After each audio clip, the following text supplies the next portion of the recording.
وأصحابه الطاهرين ما دام ما في السماوات والأرضين. رب اشرح لي صدري ويسر لي أمري واحلل عقدة من لساني يفقهوا قولي. اللهم علمنا ما ينفعنا وانفعنا بما علمتنا وزدنا علما. اللهم إنا نسألك علما ينفعنا اللهم إنا نسألك علما نافعا ورزقا واسعا وعملا متقبلا وشفاء من كل داء. وبعد، السلام عليكم ورحمة الله تعالى وبركاته. كيف حالكم؟ How much time do we have left for this period? 20 minutes. Khair, Bismillah. So I just thought this morning to get some feedback from the class in terms of how the class is going and the pace, and so we can adjust accordingly. Increase the pace a bit.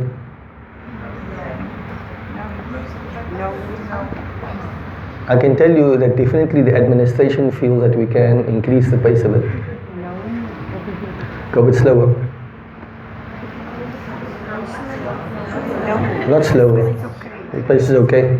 I think we'll try to increase the pace a bit, inshallah, see how it goes. Because we also need to. Surah Hujurat is not an altogether lengthy chapter.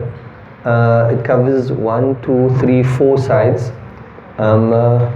If we do a half a side per period, and then over 8 lessons we will be able to cover the chapter. Right? There are certain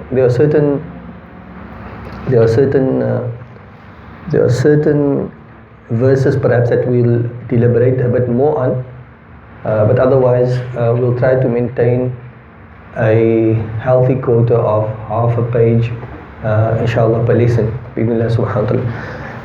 The last time we met, so we thank and praise Allah subhanahu wa ta'ala for the opportunity to come together to not only read Quran but to study Quran, and we beseech Allah subhanahu wa ta'ala that those benefits that accrue to such a person, that they all accrue to us, inshallah. The Prophet sallallahu alaihi wasallam promises and says that tranquility descends on such a people, mercy enshrouds such a people, and they are surrounded by the angels. May all of those benefits accrue to us, inshallah, bi'idhnillah subhanahu wa ta'ala. Last week we spoke about the name of the chapter, and the name of the chapter is Hujurat, which is the plural of the word Hujra, and we refer to the Hujra as a room, not elevated room, as a room, because it's a good thing that you mention elevated room, because in Arabic there's a term called ghurfa. Allah speaks about ghuraf in Quran, and ghuraf refers to elevated rooms. So if you wanted to, for everyday usage, that a ground level room would be referred to as a hujra, and like a first floor, second floor, third floor room would be referred to as a ghurfa. So an elevated room. When Allah talks about paradise, Allah talks about elevated chambers, elevated rooms. Now, we had also spoken about the rooms of the Prophet ﷺ, which were all ground floor rooms, and we gave a basic layout in terms of the masjid, adjacent to which was the rooms of the Prophet ﷺ. Surah Al-Hujurat, we discussed the theme. Did we discuss the theme? Surah Al-Hujurat. The theme of Surah Al-Hujurat is a theme of unity. Now, very importantly, unity is a very contentious issue. Unity, because we have real unity, and then we have in today's time what we refer to as a fictitious unity. An example, probably the most stark and contentious example of a fictitious unity, would be to celebrate Eid on one and the same day. So let's say, hypothetically speaking, that all of us celebrate on one day. We agree that ostensibly, apparently, it is an expression of unity. But does that mean necessarily that we are truly united? No. Not necessarily. Look, something of equal importance, and that is to pray. So one of the purposes of the congregational prayer is to develop unity, but at different levels. We don't require the world over to pray at one and the same time in order for us to be united. We could pray within our own distinctive congregations in that congregational form and develop unity at that level and still be united despite the fact that we pray at different times. So in today's time we need to be wary of a call to unity, but many times it is a fictitious unity. You with me? If we put that behind us, what happens is in terms of unity, all of us, we espouse to the let's call it the doctrine of unity, for lack of a better word, the phenomenon of unity. I ask you, would you want to be united? Would you want to see the Muslim community united? Unanimously you will respond and say absolutely. Okay, what this surah addresses is developing unity in the Muslim community. Number one, not a fictitious unity, a real unity, not in theory also, but in practice. So how do you develop unity in practice? By doing such things which engender and develop unity, and staying away from those things that create disunity. So we talk about unity in theory, but you and I, the very proponents of that theoretical unity, we are the very ones responsible for creating disunity in the community. So I talked to you about unity, and one of the issues mentioned in this chapter particularly and highlighted is backbiting. Why in this chapter? Hujurat. It's mentioned in this chapter because backbiting creates disunity, and we're supposed to be creating unity. So when we talk about unity, it is basically you and I, when after reading Surah Al-Hujurat, Allah wants to teach us. There are different chapters, like different chapters are like, what do they call it? SUVs, special utility vehicles. It serves a certain purpose. For example, Umar radiallahu anhu says that in the homes, then Surah An-Nur should be taught. Why? Because it has a lot of rulings which relate to the optimum functioning of a home. So then you read Surah An-Nur. When we're talking not of the home, but we're talking about the community, then we have a special utility vehicle that if you read it, you understand it, and you follow through, the end product is going to be a united community. So the first thing, and this is also very important, and unfortunately it's a challenge that we find not only on a community level but on a society level in our current South African society. And what is that? So if you want to, the theme primarily is a theme of, brothers can see sometimes, and this is just some scribblings, man, so just to develop some sense of structure to my thoughts. What do we talk? We spoke about the theme, isn't it? The theme. So the theme, we agree, is unity. But now, what are the contributory factors towards developing unity? So if you're going to follow through on these steps, the corollary of those steps is going to be unity. And if you don't follow through on those steps, if you violate those steps, it's going to lead to disunity. So the first thing, there's going to be do's and there's going to be don'ts. And you know that just in terms of behavior, the more important behavioral aspects are not the do's necessarily. It is really the don'ts that we need to eliminate. So we want to create unity. What must we do? What mustn't we do? What's more important? What we must not do. In other words, what compromises unity. And this is a golden rule in terms of life, in terms of do's and don'ts. The don'ts are more important and more significant. For example, if you want to improve your health, right? Must you introduce healthier foods into your diet, or must you eliminate unhealthy food from your diet? What's more important initially? To eliminate, you follow me? So the do's are secondary. It's really the don'ts that are more important. You want to become a better person, must you start developing good habits, or should you rather start off by eliminating bad habits? Start off by eliminating bad habits, automatically you'll become a better person. And that's the more challenging for us, unfortunately. Okay, so here we have unity as the theme of this particular chapter, and there are a number of things relating to it. The first thing, and probably in terms of importance, the first thing is that if the Muslim community wants to become united at the community level, then it has to have a certain relationship with its leadership. A household, for example. So the top of the household is, within an Islamic paradigm, there's a hierarchy, right? The hierarchy is that the man is the leader of the home, right? So in this particular hierarchy, right, everyone in the home is, from that perspective, subservient to the man. If you want unity, if you want disunity in that home, undermine the authority of the leader and you're going to have disunity in the story. And what you apply on that home level, apply it across. We, on this particular topic, this is a side topic altogether, but I think it needs to be addressed. I'm very comfortable talking to women folk about hierarchy. And before I was very scared. You know, like they say, you watch The Lion King. You watch The Lion King. They say, Mufasa, ooh. Then they say it again, ooh. You know. So I was fairly trepidatious about speaking about these things. But it's a truth that we need to speak about and understand.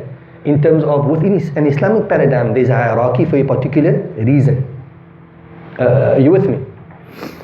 And not to leave you with the wrong impression, I need to say at the same time that, you know, you have an hierarchy, and within the home, the male is responsible, right? But Allah SWT is quick to remind you that if you deem yourself as on top of others, remember that Inna Allah kana aliyan kabira. Allah is higher.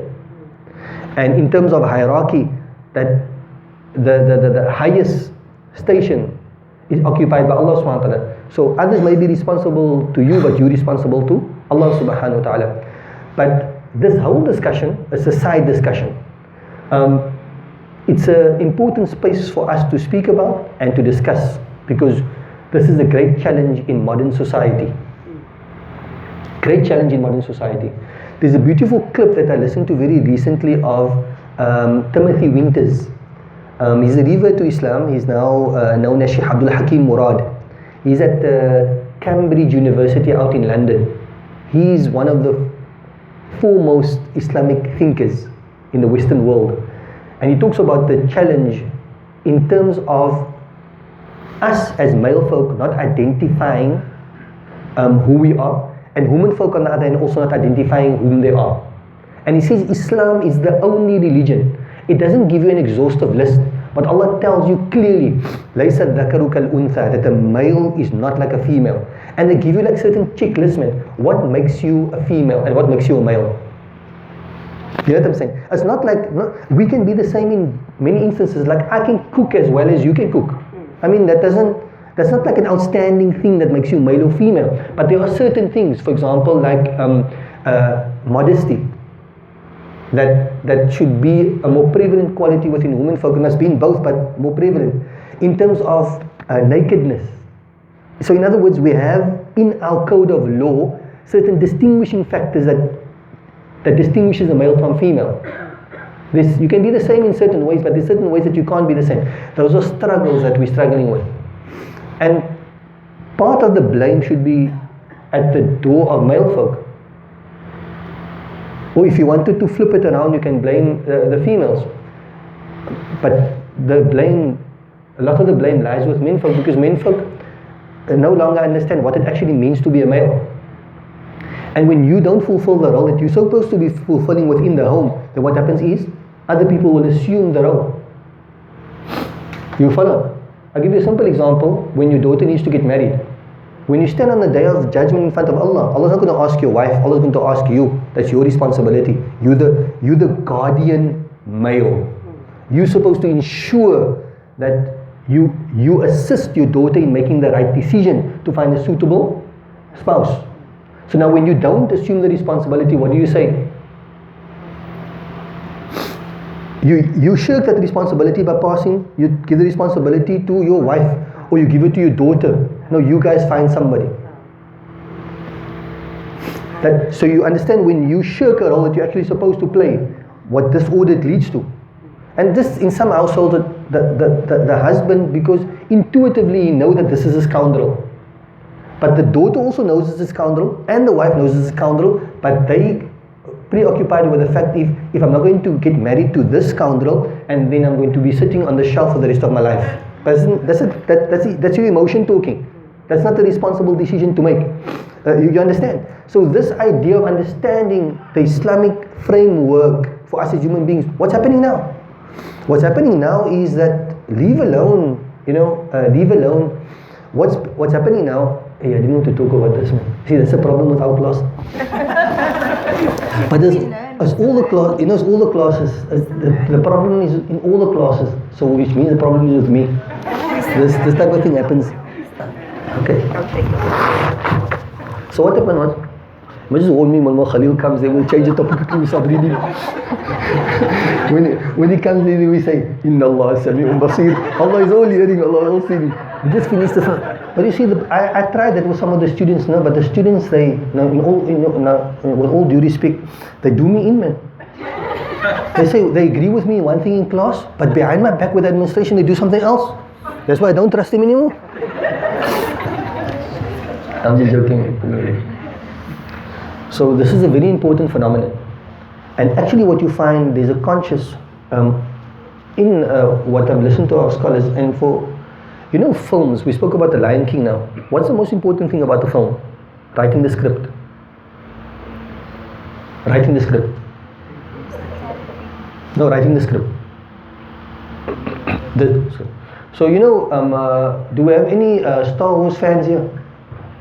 Anybody watch Star Wars? You watch Star Wars? Did you watch the latest Star Wars? Okay. So what happens is, the latest Star Wars is no different from the initial Star Wars in terms of the plot. A few significant things has changed. Luke, right? Where is he? He's a male person, isn't he? Luke. He's in some far outlying galaxy. And basically, he doesn't want to do anything with the cause. Anything. So he's a male person, but what does he represent? He represents a person that is struggling with his own internal struggles, and he just wants to be left alone. You with me? That is the image of a male that they're trying to project to the world. Initially, males, they call it initiation. Initiation to become a sacred warrior. And males, even in movies, have always been projected as sacred warriors, come to save the day. And I was completely astounded, because Spider-Man was like that. Spider-Man would come, even if you grab somebody else's sandwich, who would come to save the day? An initiated, sacred male warrior, and get the sandwich back and give it back. But now the Spider-Man we have now got problems of his own. He wants to be left alone, and if there's a few tears with it, it's fine also. That is the projection of males that they want. Are you going to be that male? And if you look at the hero in the Star Wars, who is it, the hero? It's a female. And this female is on some remote planet. And somehow or the other she manages to get off on the planet and save the world. And if you look, you can look at one, but if you look at it all together, you find this particular problem. What does it lead to? It just leads to confusion, and we don't actually know what we're going to be ending up with. So what happens? What does Islam represent as a solution? Islam represents a divine moral code where, to a large degree, things are clear. Males are males and females are females. We have Muslim cases now. When we open up this door and allow people this type of freedom, what's going to happen? A Muslim youngster comes home and he says to his mother that he feels that this is a real case which one of our teachers dealt with, one of your teachers at Mizan, that he feels that he's a female trapped in A male trapped in a female's body. So what happened? A female in a man's body. He He's saying. he feels that he's a female. Female trapped in a man's body. Yeah. So he's a female trapped in a male's body. Okay. You with me? But now I don't know how to say the next thing, because Chuck Norris also said that I was also once trapped in a female's body, but then she gave birth.